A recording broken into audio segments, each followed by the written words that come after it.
Всем привет, уважаемые зрители моего канала, с вами снова Solid, и у нас сегодня необычная еда. Мой подписчик Леха из Индии прислал мне гостинцы. Вот в этой прекрасной упаковке ни слова больше, я очень хочу есть. Оператор долго готовился к съемкам. Сейчас вскрываем и сразу же незамедлительно смотрим, что у нас... Боже мой, Леха, я тебя люблю. Полная коробка добра, вы только смотрите. Вот они, тушеночки, я прям вижу, вот. Во-первых, спасибо Алексею за такой редкий подгон. Во-вторых, вкусняшек очень много, и Леха постарался сделать так, чтобы было все удобно разделять на завтрак, обед и ужин. Но я поделю все по-своему. В первую очередь мы попробуем индийские бич-пакеты, во вторую консервные банки и в третью очередь вкусняхи. Ребята, усаживайтесь поудобнее, всем приятного аппетита, кто ест вместе со мной, и небольшая просьба от нас с оператором. Мы живем в сложное время, поэтому поддержите видосик лайкосиком и, самое главное, подпишитесь на канал. Только так алгоритмы ютуба смогут понять, что этот ролик надо подхватить и распространить по всему миру. Вам не сложно, а нам будет очень приятно. Огромное спасибо каждому. Мы начинаем.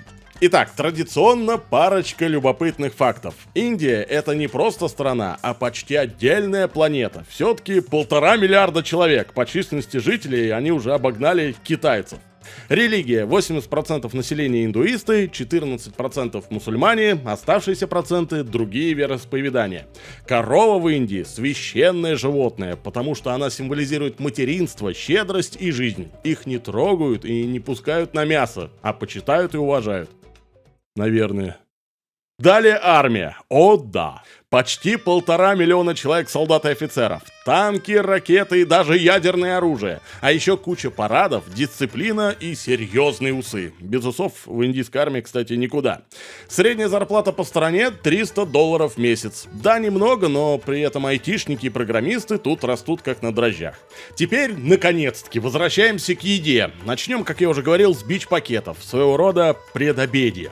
Первая ведерко, внутри 2 пакета и вот такая малюсенькая вилка-ложка. На дне находится деревянная палка, приклеенная с меткой для заливки воды. Такого я раньше вообще не встречал. В одном пакете макароны, во втором индийские специи. Заливаем кипятком. Во втором ведерке уже 3 пакета и точно такая же вилка-ложка. Лапша выглядит как в дошираке, только в 2 раза меньше. Также, естественно, огромное количество специй, и в третьем пакете находился, понятное дело, острый соус. Бля, обалденный соус. Смотри, он аж черный. Что ты делаешь? И третья ведерко. Здесь всего 1 пакет и больше ничего нет. Ни ложек, ни вилок, вообще ничего. Содержимое напоминает обычное картофельное пюре, но создам небольшую интригу. Это даже близко не так. Первое, главное, самое большое основное блюдо называется вау, лапша с курицей и острым соусом чили. К внешнему виду у меня вопросов вообще никаких нет. Толстая лапша, огромное количество специй и гигантские вот такие кусочки, я так понимаю, морковь. А нет, это мясо, Серег. Вот это оранжевое, это мясо было. Да, это не морковь. Вот она и есть курица. Вот, пахнет, вот как красный доширак. Погнали.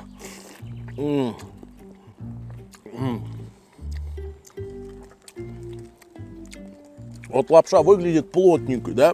Но на деле ее перец аж расщепил уже. Ну что, есть оттеночки шаурмы. Острота заоблачная, но она приятная.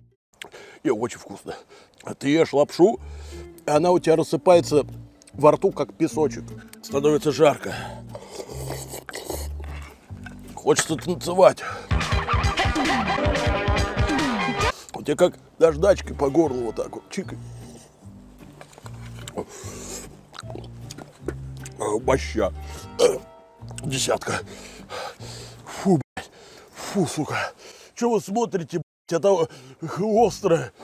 Ни в коем случае не останавливаемся. Следующее блюдо очень необычное и непривычное для нас, россиян.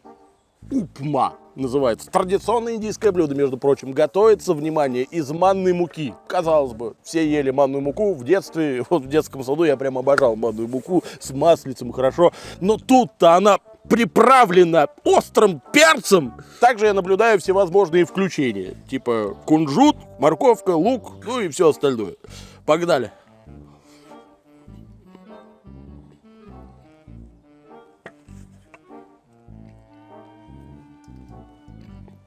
Вот после предыдущего блюда первое, что бросается по вкусу, это резиновый оттенок искусственного происхождения, который вообще никак не связан с манкой.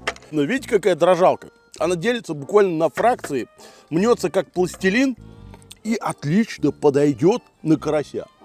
Я что-то поймал! Ура! Во-первых, соленая, скучный вкус, неприятно это жевать. Я очень недоволен, блядь, оно пошло, сука! Оно вообще абсолютно некачественное. Оно не усваивается. Оно моментально у меня отложится опять в жир. Опять? Не полезно.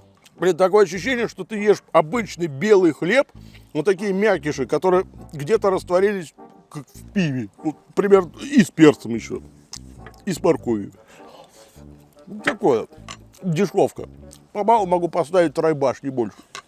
И завершает мое предобедение классическое индийское блюдо паста кафуне пери-пери. Что бы это ни значило, написано, что с острым соусом. Ну, в общем-то, выглядит прикольно. Очень аппетитный такой смачный соус, подливочка. И макароши, смотрите, какие настоящие. Это не вот эта вот китайская лапша длинная, это вот более привычно. Вот это я понимаю.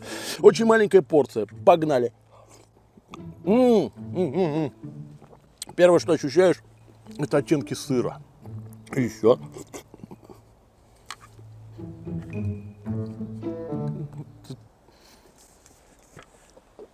А куда она в нос полезла, я понять не могу.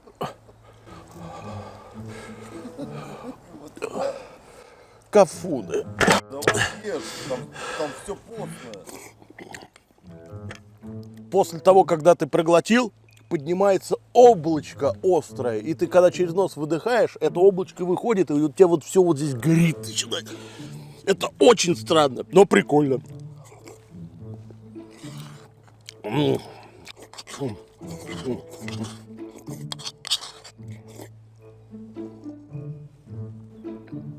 Десяточка.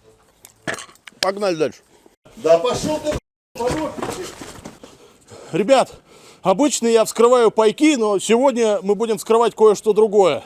Реальность. Прошло то время, когда нужно лежать под машиной, искать дешевый сервис и надеяться, что не обманут. Сейчас все проще и выгоднее вместе с автоспот.ру. Я бы с радостью вообще бы не проходил ТО, но раз уж без этого никак, то лучше всего делать это выгодно с помощью сайта автоспот.ру. На этом сайте, выбрав свой автомобиль, у вас перед глазами появляется карта с ценами на нужное техобслуживание. Остается выбрать самое выгодное предложение по расположению и цене, ну и зафиксировать за собой скидку в 2 клика. Причем неважно, какой у вас автомобиль, старенький кореец или новенький китаец, за гарантию и уровень обслуживания можно не переживать, поскольку все предложения от официальных дилеров и проверенных сервисов. Так что с гарантией тоже будет полный порядок. Ну а чтобы скидки были всегда под рукой, скачивайте мобильное приложение Автоспот. Функционал точно такой же, но в компактном размере. Ссылки в описании. Ну, наконец-то, настало обеденное время. На столе самое интересное – деликатесы. Значит, это все мясные продукты, плюс-минус. И самое интересное то, что, внимание, в Индии существуют консервные банки с тушенкой, причем из говядины. Да ладно. Тут так и написано. Product of India.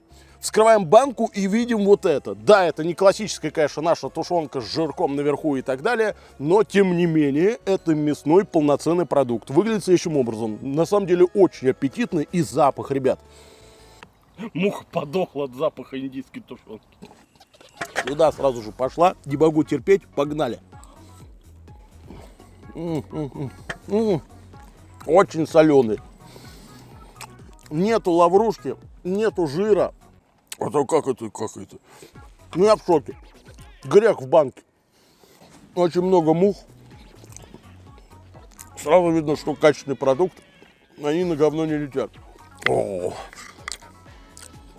слушайте, ну мне... Они прям меня балуют. Вот этот подход мне подходит. Меня сейчас поймут, особенно шашлычники. Вот тот момент, когда ты вроде как можешь остановиться. Ну ты не можешь. И ты просто нажираешься и добиваешь свой желудок. Чуть ли не до потери сознания. Тем не менее. Заоблачный вкус. Огромное качество. Десятка. Топовые макароны по-флотски были бы. Вообще не надо останавливаться, надо двигаться только вперед. У нас следующая консервная банка от того же производителя. И тут написано, что это свининка. Это уже безгрешная консервная банка, как говорится, поэтому выглядит уже иначе, посветлее, уже больше напоминает наш отечественный армейский, причем паштет, и тут даже есть небольшое количество жирка. Мне он больше интересен, чем все остальное, погнали. О, да. Вспомните вкус докторской нашей классической колбасы и помножьте это на 10. И с дымком. Это божественно. Это невозможно остановиться. Хотя пахнет, я вам скажу, ну, как кошачья еда. Плевать.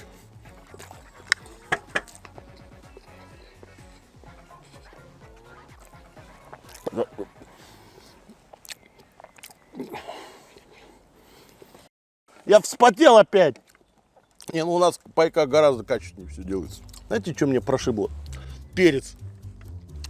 Он не сразу. Не-не-не-не.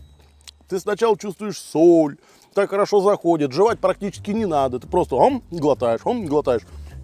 А уже потом, по послевкусию, идет такой противный, склизкий перец. Еще один очень важный ключевой момент. Вне зависимости, как это все дело выглядит, поверьте, в наших магазинах аналогичного, ну, даже близко нет. По вкусу очень, зараза, под конец острая. Все равно оно дает. Такое нам не надо. Я такой не ем. 7. Следующая консервная баночка уже рыбная. Желтого цвета. Мне почему-то флешбеки сразу. Мне не везет с рыбными консервами, особенно желтого цвета. Ну да ладно, это в общем сардиночки в томатном соусе. Выглядит загляденье. Они тут, конечно, не целехонькие, порезанные, вот примерно как наша сайра. Но обратите внимание на бульончик, на эту подливку и на само качество. Давайте попробуем, потому что выглядит отменно. А по вкусу...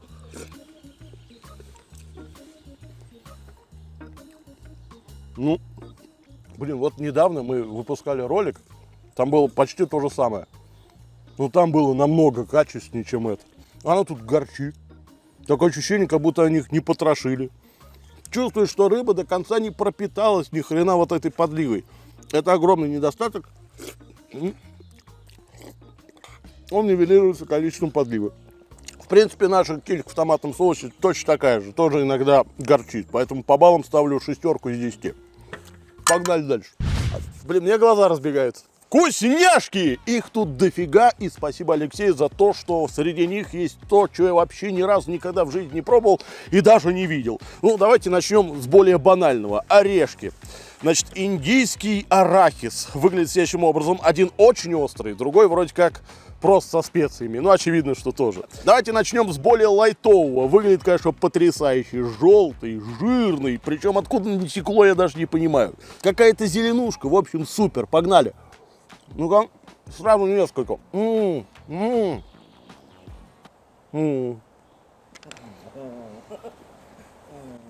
Очень соленый. Кислый. С лимоном там на упаковке был. Да, я чувствую. Как ты это ел? Ну ты одну съел, да, тварь? До дрожи. Я это отдаю Сереге. Тебе подарок от Лехи лично. У меня просто тут другие есть, более вкусные, я уверен. Смотрите, какая красота, ребят. Это же совсем другое дело. Они же в панировке. Поэтому сразу берем несколько вот так вот. Хренак. 3 штуки. И 4. Ну-ка. Соль. Перец красненький, как паприка. Даже сладость есть. И на этом все. Пошла. Твою мать. В принципе, вот когда ты жуешь, когда рот занят, когда ты каждый раз добавляешь, оно с чем-то таким пенным зайдет. Просто так это есть нереально. Побал тройбаш. Ну и, наконец, с уверенностью можно сказать, что с острым на сегодня точно покончено, потому что остались только вкусняшки, всякие сладости и напиточки. Давайте начнем с самого необычного. Это бисквит, который называется бибинка. Состоит он из кокосового молока, пальмового сахара, яиц и муки. Эту штуку можно подавать как десерт к чаю или хомячить просто так, нарезав на какие-нибудь маленькие кубики. Сейчас я отсюда уберу паука. Выглядит крайне непривычно, необычно, а самое отторгающее, ребят, это запах. Пахнет как будто просроченное тесто, немного сладкое. Прям берем этот кусочек смело, погнали.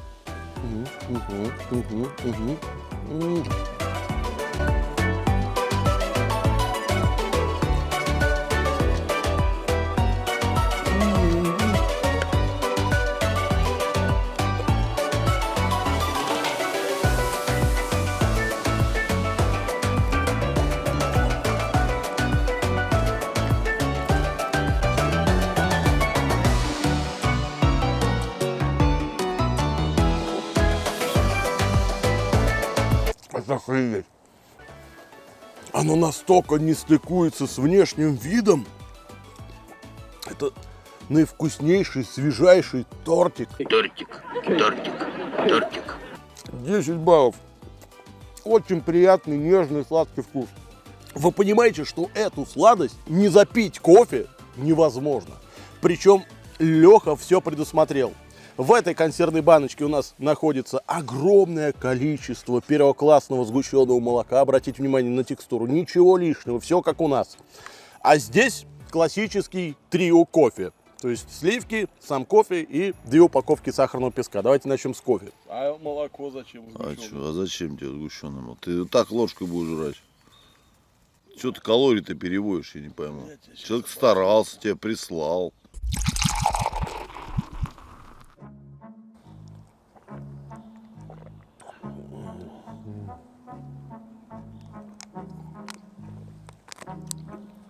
Я ничего не понял. Почему? И он кончился. И здесь же сразу сгущенка.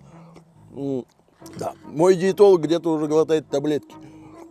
Что кофе топ, ничего лишнего. И свежайший кофейный привкус, без горечи, без кислоты и так далее, качественно. Ну, естественно, ну что тут останавливаться? Все как у нас, тоже из-под коровы. И можно двигаться дальше. И вот она, финишная прямая, друзья. Ну, галетами меня не удивить, потому что в наших пайках их и так предостаточно. Ну, давайте ради эксперимента посмотрим. Очень сильно напоминают именно наши военные галеты. Единственное, что с надписью «Мюнхе». Чего? Это же немцы. Пофиг.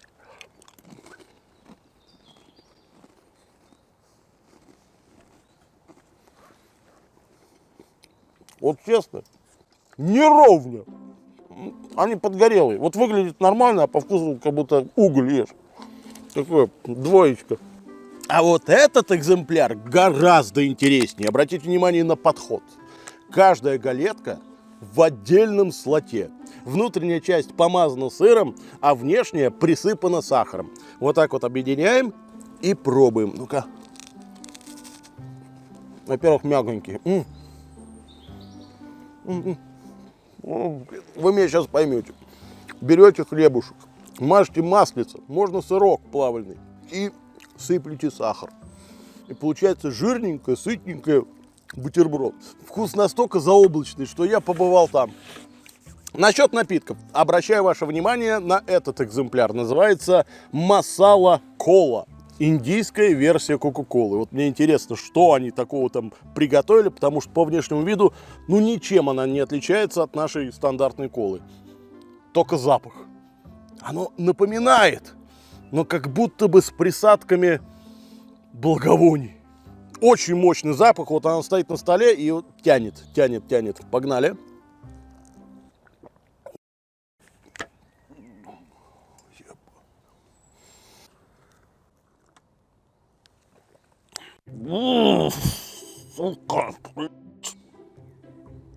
Вот как описать это? Колу посолите, прям соли добавьте, я не знаю, такое ощущение, как будто ее приготовили из морской воды. Вот из океана зачерпнули, добавили сюда краситель, вот эту всю херню, плюс сахар, и еще соли, и еще специй каких-то, и тогда уже вот оно получилось.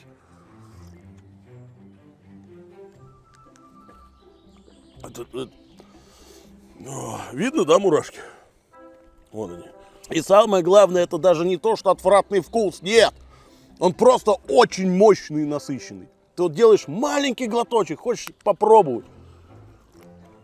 Но уже по ощущениям, как будто выпил полный стакан. Прям моментально. Там сразу все играют послевкусие, все вот эти соленые, перченые и так далее, и так далее. Очень необычно, я это пить не буду. И изюминка на нашем сегодняшнем обзоре. Вот такие таблетки. Называется пудин. Ой. Внутри находятся вот такие шарики зеленого цвета, полупрозрачные. И, судя по всему, это, ну, что-то мягкое. То есть это надо разгрызть. А он не грызется почему-то. О, выделилась слизь. Это что-то типа жвачки для того, чтобы было более свежее дыхание. И как написано в интернете, оно помогает моему желудку переварить все то, что я сегодня съел.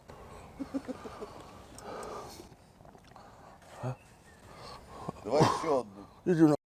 А ну что, туда должно попасть в мой желудок? Они серьезно? Они...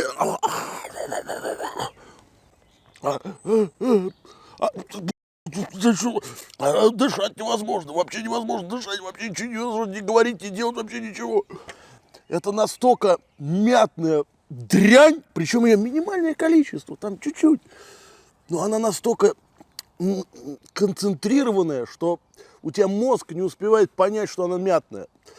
Оно больше горькое, противное и изолирующее все. Оно как заморозка вот у зубного врача. Уголки рта у меня все заморожены. Язык отваливается.